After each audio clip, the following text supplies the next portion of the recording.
Hi all, welcome to our channel Commerce Division. Hope you all are doing great. So today I'll be taking you all through the first chapter of accountancy, which is Introduction to Accounting. So let's get started without any further delay. So firstly, I want to make one thing clear, guys. Many of you all have this perception that accounting is similar to mathematics. Please get that out of your head because accounting is not mathematics. Obviously, we'll be using bits and pieces of maths here. But however, accounting is a completely different subject and it's a very, very interesting subject. So, without any further delay, let's get started. Firstly, when I say accounting, what is it that comes to your mind? So, various institutions have given, various definitions for accounting. But before that, you need to practically understand what is accounting, what exactly happens in accounting. So, for this, I want to give you all one small example and I want you all to visually connect with this example and then relate it to accounting. Imagine you're running a vegetable farm, okay, and you are planning to harvest it today. Also, assume that you have got multiple varieties of vegetables growing in your farm, say potatoes, tomatoes, green chilies, etc., etc. So now imagine you have harvested all the vegetables. What's the first thing that you would do? Obviously, you will record and make sure that you have harvested all the vegetables, correct? And would you be dumping all varieties of vegetables into one particular truck, or you will just dump it into a basket? No, you will be segregating it: potatoes separately, tomatoes separately, green chili separately, right? So you will record all the vegetables that you have harvested, you would segregate it, or let's say classify it, and then what would you do? You would take a count of each of it, correct? Probably in a book that you have maintained for recording. And finally, you would, after recording the count of each of it, you would be selling it into the market. And obviously, based on this data that you have just put in, you would be able to determine how many of the potatoes or how many of the tomatoes have you sold in the market and how much is the profit that you have earned by selling it into the market, right? Okay, coming to another part of it. Imagine while harvesting the vegetables, one of your friends have come to, give you water. She has given you water and then she has left. Since you'll be very tired harvesting the vegetables, she has just come to give you some water. Now, are you going to record this event? Or let's say, is this event relevant to be recorded in your books? Yes or no? Obviously, it's a no. Because this has got nothing to do with your accounts, nothing to do with your bookkeeping, or this has no effect on the profit that you would be earning. Just understand that you would be recording only those transactions which has got relevance, which are of financial character. Got it? So that's all about this definition, guys. Now if you go through this definition, which is given by AICPA, you would be able to connect with this example and you would by now you would have got an idea of what accounting is. All right, so I have put up the definition which is given by AICPA into the screen. You can just go through it. All right, let's move on. Next topic is nature of accounting. You need to understand the elements which are involved in accounting. Firstly, economic events. These are nothing but the events which can be measured in monetary terms or say in the value of money. Example, purchase of a machinery or purchase of raw materials, payment of salary to your employees. All these are examples of economic events. Now again, these are further classified into two categories. Firstly, internal events and then external events. Internal events are those events which happen just internally within the business. There are no external factors involved. Say, for example, payment of salary to your employees. Just the business and its employees are involved in this particular transaction. Now, When we talk about external events, these are events where third parties or external factors are involved. Say purchase of raw materials from your suppliers. Suppliers are people who are third parties to your business. So they are not directly or internally involved with your business. So that's about economic events, guys. Next is identification, measurement, and communication. This we have already discussed during our definition part. Now, when I say identification, you need to carefully identify which are those events which needs to be recorded into the books of accounts, which means you need to identify the events which are of financial character. Say, for example, one of your employees have resigned the job and has left your company. This is something which has got nothing of financial character, so you need not record this into the books of accounts. Understood? So you need to carefully identify those events which can be measured in monetary terms. That's about identification. Then you have to measure it. Measure those events which you have identified and then record it into the books of accounts. And finally, you need to communicate or provide this final data to the users who need this particular type of data. For example, it could be various stakeholders. It could be the government, it could be the top management, it could be your employees, it could be the shareholders, etc. We'll come to that at a later part. Now, as of now, understand that you need to identify all those events which are of financial character, measure it, record it into the books, and finally communicate the final result to various stakeholders who are in need of it. All right, guys. Next is organization. This is nothing but the enterprise where the business is undertaken. So there are various forms of enterprise. Some are run for profit motive, some are for non-profit motive, some are set up as partnership, some are set up as sole proprietorship. When I say sole proprietorship, which means it is run by a single owner or single person. We'll talk about this as well in detail in the later part. Finally, interested users of information. This is also clubbed with what I already explained. Who are these interested users of information? It could be the government. Government might need the data for tax purpose and other audit purpose. The top management to take various decisions and so on. So these are the interested users of information who are in need of the financial data. So that's about nature of accounting, guys. You need to carefully explain each of these elements which are involved in accounting. Moving on, next topic is sub-disciplines of accounting. Under the umbrella of accounting, there are various sub-disciplines. However, you just have to concentrate on three main sub-disciplines as prescribed by the NCERT textbook. Firstly, let's talk about financial accounting. When I say financial accounting, it is nothing but the typical form of accounting which we have already discussed today, which is nothing but identifying the events with financial characters, entering it or recording it into the books of accounts, interpreting the results, and communicating the same with the stakeholders who are in need of the data.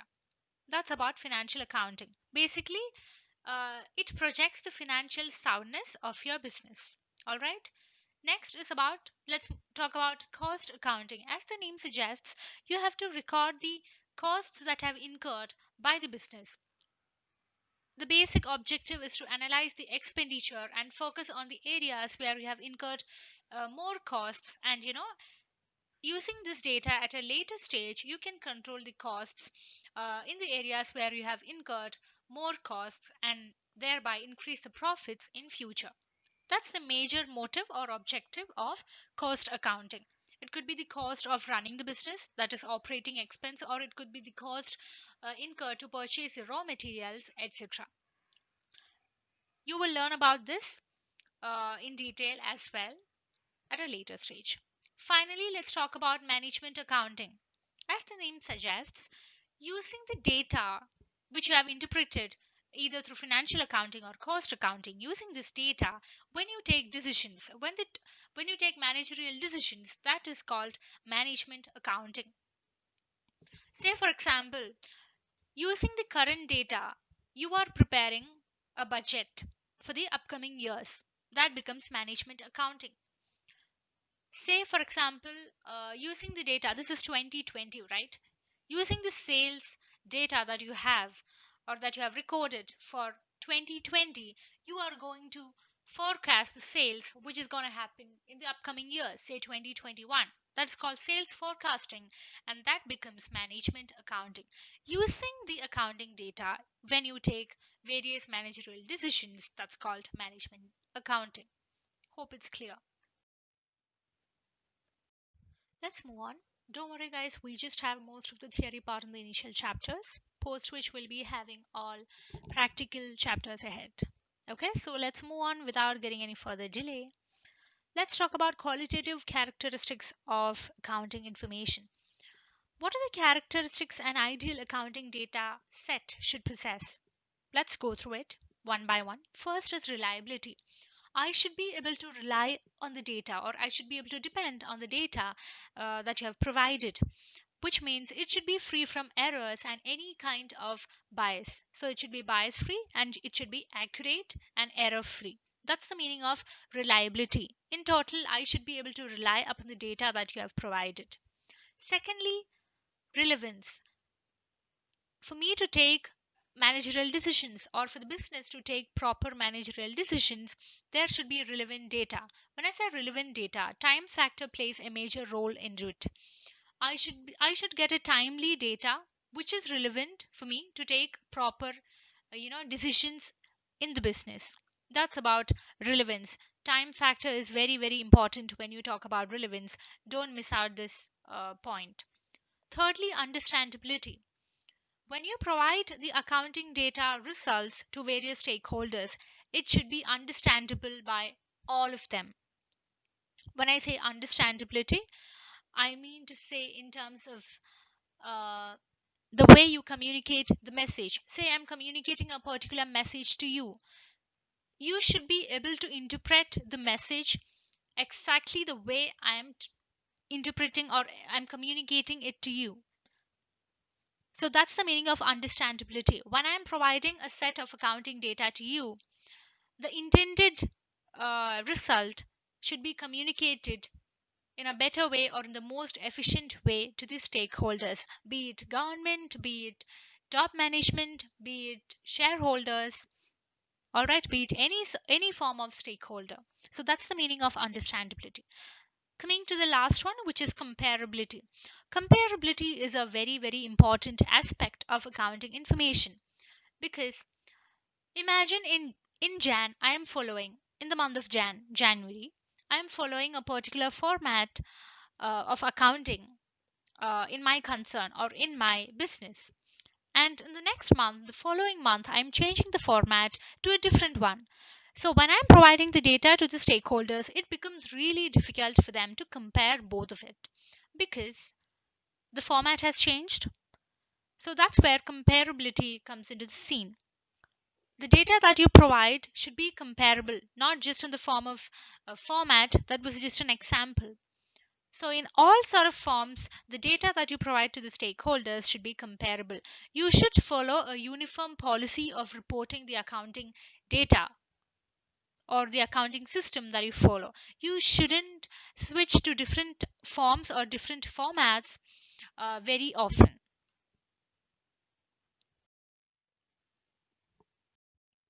Next topic is, what are the objectives of accounting? What's the use of accounting? Firstly, even if you're a super smart person, I'm sure you won't be able to remember all the transactions or events that have been happening in your business for a month. Forget about a month, not even a day.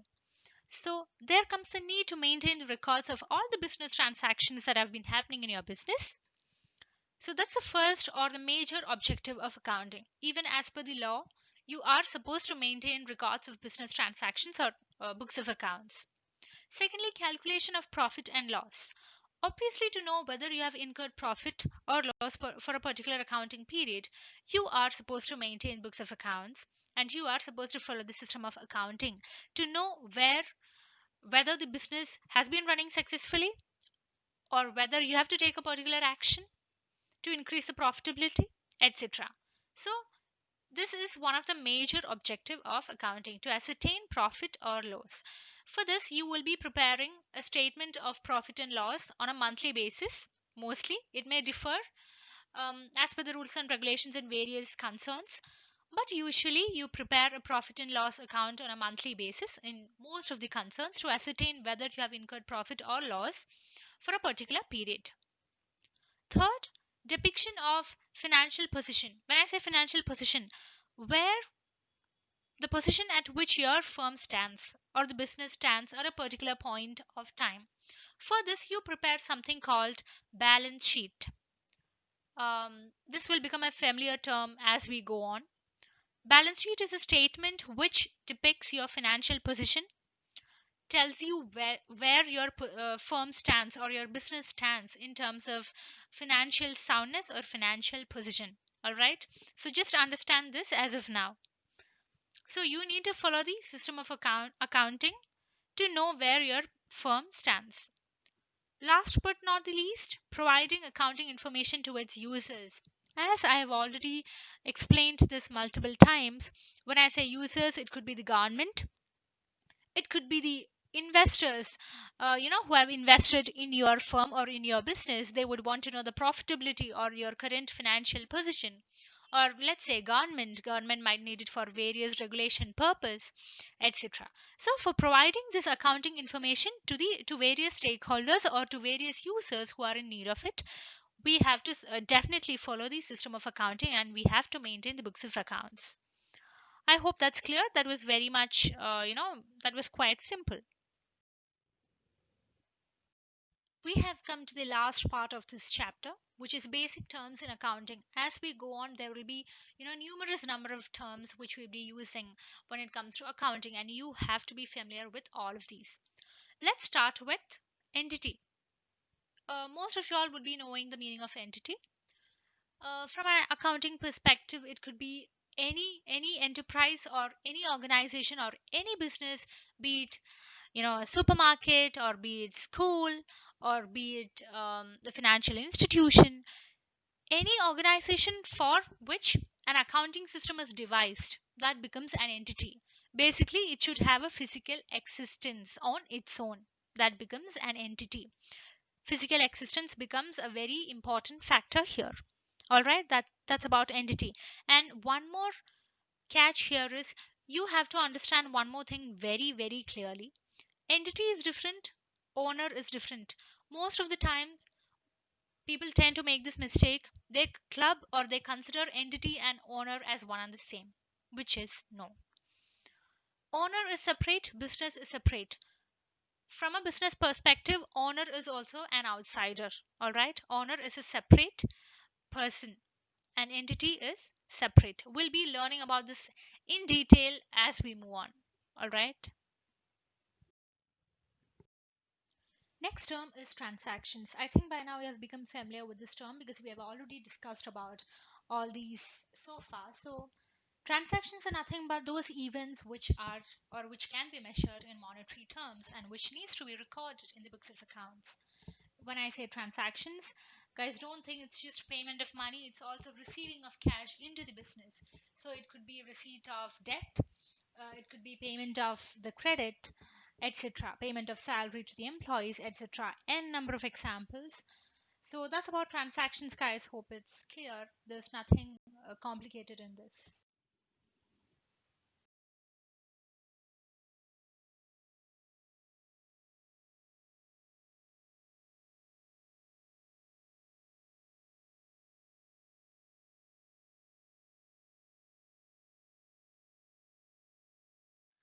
The next term is asset. As you all know the literal meaning of it. If I say you are an asset to me, which means you are valuable to me, you are dear to me. The same way, assets are the valuable items used by a firm to conduct its business efficiently. So they are the valuable items used in a business. It could be the machinery or the buildings or even the land that the business hold or the business possess. Now again, the assets are further classified into two categories, namely fixed assets and current assets. Fixed assets are the assets which are held by the business for which there is a long-term benefit. Say, for example, land. Land is something which will fetch benefit in the long run. Likewise, buildings or say machinery. Now, current assets are the assets which are held by the business for a short term, and the benefits are fetched only during a short term. Say, for example, cash in hand or the bank balance that the business possess. So that's about assets, guys. Understand there are two main types, which are fixed assets and current assets. Examples of fixed assets include machinery, land, buildings, and current assets could be cash in hand, cash at bank, etc. There are more examples of current assets to which I'll come a little later. As of now, just understand the meaning of assets. The next term which we are going to discuss is liabilities. Liabilities are nothing but the debt or the obligations that an enterprise possesses, which it has to pay out somewhere or sometime later in future. If an enterprise possesses more liabilities, it essentially means that it has more debt which has to be paid out in future. It is not something which is really favorable for the firm. Ideally, for a firm, liabilities and assets should balance out. All right. We'll learn about this a little later in detail. Example of a liability could be borrowings or taking a loan from a financial institutions, etc. Essentially, debt which is in any form. Again, liabilities are further classified into long-term liabilities and short-term liabilities. Long-term liabilities are to be paid out only after a year, as the name suggests. Short-term liabilities has to be paid out within a year. So that's about liabilities. The next term that I would like to discuss is capital. Capital is nothing but the amount which is being invested by the owner into the business. It could be in the form of cash or it could be in any other form of assets. All right. So it's nothing but basically owner's fund which is being invested in the business. Now, one point which I would like to emphasize here is capital is considered as a liability and not as an asset. Now, you must be wondering, capital being owner's fund has to be considered as an asset to the business. But that's not the logic here. If you all remember what I've said previously, owner and business are considered as two different or two separate entities. All right, owner and capital are not considered as one and the same. They both are different. So you have to always think from the perspective of the business and not from the perspective of the owner, due to which capital is a liability to the business. Hope that was clear. The next term is sales. I don't think I have to explain much because sales is a very, very familiar term for all of us. Sales is nothing but the revenue which is being generated by the business by selling its goods or services. So that's about sales. Again, sales includes the revenue which is being generated by both cash sales as well as credit sales. Cash sales is nothing but the sales in which the revenue is generated immediately or on the spot. When the sales happen, the customers come and purchase the products and they make the payment immediately. That's called cash sales. Now, credit sales is something in which customers defer their payments. So we give the goods on credit. So for which we'll be getting the payment at a later date. That's called credit sales. So whenever you calculate sales, you should understand that both cash sales as well as credit sales is included in it. Hope that was clear. The next term that I would like to discuss is revenue. So revenue, how do I explain this? Let me explain this just with a word. Income. So this is nothing but the income which is being generated or earned by the business while conducting its business. Now you must be wondering what's the difference between sales and revenue. Now sales is just a part of the revenues. So revenues can be from any means, not just sales revenue. Sales revenue is something which is earned by selling products or services. Now revenues can be in many other forms as well. It could be in the form of rent, which is received by the business, maybe from its leased property or something like that, or it could be in the form of interest which is being received by the from the investment of the business, etc. So revenues can be from any means. need not necessarily be from sales. It can be from multiple sources. So that's the main difference between sales as well as revenues. Hope that was clear. Just understand that it's nothing but the income earned by the or generated by the business. Next one is expense. This is also a very familiar term. I don't want to go in detail. Now, expense is something, or it's nothing but the costs which are incurred by the business to conduct its operating activities, or to conduct the business, the costs which are incurred by the firm to conduct its business. It could be the salaries or the wages which are paid to the employees, or the electricity charges, or the interest payments on bank loans, etc. All right, so that's about expenses. There's nothing much to explain here. Hope it's clear. The next item here is expenditure. As the name suggests, expenditure is nothing but the costs or the expense that you have incurred for running your business. That's termed as expenditure. Now, this is again further classified into two categories: revenue expenditure and capital expenditure. Now, the major difference between the two is that the time period for which you would be enjoying the benefit as a result of these expenditures would be different. When it comes to revenue expenditure, you would be enjoying the benefit reaped from this expenditure for less than a year. So it won't extend beyond a year. Say, for example, payment of electricity bill, payment of salaries to your employees, etc. Now, if you pay the electricity bill for this month, you would be enjoying the benefit just for that particular month.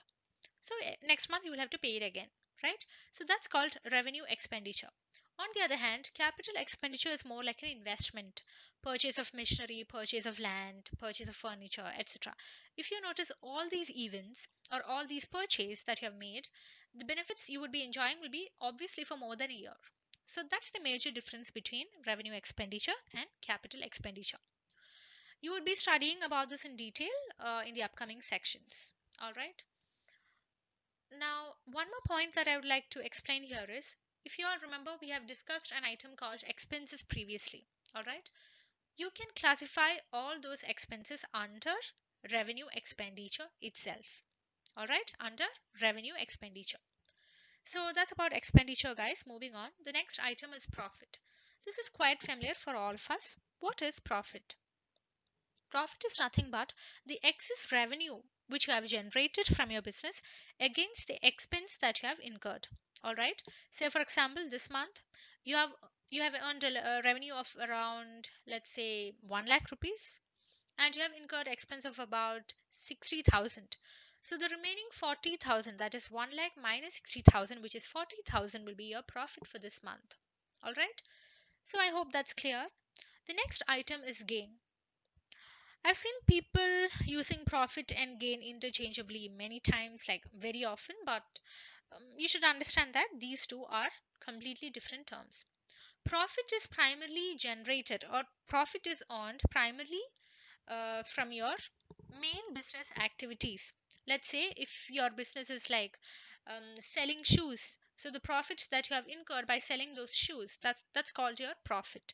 Now, gain is something um, which is which arise from transactions which are incidental to the business, or you can say secondary to the business. When you earn profits from activities other than your primary activities of the business, that's called gain. All right. Say, for example, appreciation in the value of an asset. When I say appreciation, say, for example, you have bought some gold this month for about a lakh, and next month it becomes 1,50,000. So the difference 50,000 is the gain that you have made. All right. So that's the difference between profit and gain, guys. So I hope that was clear. The next item here is loss. I don't think you have to go in depth because we all are familiar with this term. All right. Now, loss is nothing but the excess of expense which you have incurred against the revenue which you have generated. All right. Say, for example, this month you have earned revenue of about 1 lakh, but unfortunately, you have incurred more expense than your revenue for about 1,50,000. So, the excess of this expense, which is 50,000, becomes your loss. So, loss is nothing but the difference between the expense and revenue for that particular month. All right, that's called loss.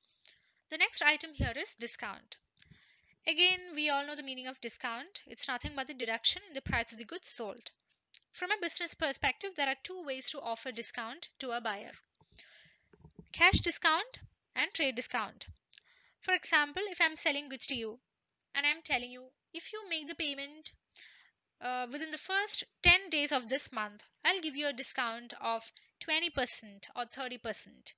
So, this is nothing but to encourage prompt payment from your side, all right? Because I'll be getting the cash a little early, all right? So, that's called cash discount. This is to encourage buyer to make the payment. Cash discounts are offered for that purpose. The next one is trade discount. Trade discount is usually given by manufacturers to wholesalers or retailers and so on. All right, it's given on a bulk basis. All right, it's already agreed upon the buyer and the seller. The seller agrees to give, say, 27% or 30% of discount on the invoice price of the goods that has been sold by the seller to the buyer. All right, that's called trade discount. Other major difference is that trade discount is not recorded in the books of accounts, whereas cash discount is recorded. All right, so that's about discount, guys. Hope that was clear. The next item is voucher. Voucher is nothing but it is a document to support a transaction. In other words, it's a document to prove that a particular transaction has taken place. It could be in the form of receipts, it could be in the form of invoice, etc. All right, or a cash memo, etc. So basically, any kind of documents that you keep to prove a particular transaction has taken place, that becomes a voucher. Say, for a very simple example can be when you go to a supermarket and buy something, you get a receipt for it, right? So those receipts are vouchers to support that particular transaction, to prove that you have gone to the supermarket and has purchased so and so thing. All right, so that's about voucher. The next item is goods. What are goods? Goods are nothing but the primary products in which your business unit is dealing. Basically, what's your business? That becomes your goods. All right. Say, for example, a vegetable vendor. For him, vegetables are the goods. Now, I've asked a question here: chairs and tables purchased by a furniture dealer. That becomes a goods or no? Yes, it is goods for him because that is his primary product in which he is dealing, in which he is doing business. Because being a furniture dealer, chairs and tables are the goods for him. All right. So that's about goods, guys. Now imagine the same vegetable vendor was buying a chair. So imagine he bought a chair. Is that a good for him? No, it's not a good for him because that's not the primary product in which his business unit is dealing. I hope you are clear with the meaning of goods. Alright. The next item here is drawings. Now what is drawing? Now, as an owner, imagine an emergency situation comes in. You are the owner of your business, you have got an emergency, and you decided to withdraw cash from your business itself, maybe from the profits of your company. Now that becomes withdrawal. I've already explained that business is considered separate from its owner. They both are considered as two different entities. All right. So if an owner withdraws money, not only money or any other form of assets from his business for his own personal use, that's called drawings, and it needs to be recorded because owner is considered separate from the business. So I hope that's clear. The next item is purchases. These are nothing but the goods which are purchased by a business to conduct its business. All right. It could be purchase of raw materials, purchase of machinery, purchase of anything for the conduct of business. All right. Now, again, you should understand that while recording purchase in the books of accounts, you should record the purchases which are made on cash as well as credit basis. When I say cash basis, I am buying something and making spot payment for the products that I buy, which we all normally do. That's called cash basis. Credit basis means we defer payments for a later date. All right, we'll make the payment in future. For example, I'm buying goods today and I agree to make the payment within a month. That's called credit basis. All right, so that's about purchases. The next item is stock. This is the amount of goods which are held by the business at a particular point of time, which means the unsold goods at a particular point of time. So for example, let's say opening stock. When I say opening stock, the stock which is held by the business in the beginning of an accounting period. Let's say I want to calculate the opening stock for this particular month. This is the month of July. Now as of July 1st, how much is the amount of goods that I have with me which are unsold? That's called opening stock. Whereas closing stock is just the opposite of it. All right, by the end of July 31st, how much is the goods that I'll be having? That's called closing stock. So there's nothing complicated in this as well, guys. So I hope that was clear. We have come to the final part of this chapter. So the next term is debtors. It's very important, guys. You need to clearly understand the meaning of debtors. Debtors are the people who has to give money to the business. All right, they owe money to the business. They are called debtors. He has to give money to the business, hence he's sad. Okay, all right, anyways, so debtors are therefore assets for a business. All right, because we have to get money from them, right? So they have to give us money, so they are assets because they have to give us money. So understand that they owe money to the business. So we have come to the conclusion of our first chapter. This is the last topic we are going to cover, which is creditors. So by now you all know who all are debtors. There are assets. All right. Now let's talk about creditors. Debtors are the people who owe money to the business. Now in this case, it's the other way around. We have to give money to the creditors. We owe them money. The business owe them money. All right. So the debt is on our side. Hence, creditors are liabilities to a business. All right? Because we have to clear the debt, we have an obligation to pay them, we have debt on our side. So creditors are our liabilities. All right? Hence, he's smiling. Okay, all right. So business has to pay them money. So that's it, guys. That was the last topic. We have successfully covered the first chapter. Thank you for watching, guys. If you have liked the video, please do subscribe our channel and share it with your friends as well. Bye bye. Have a great day.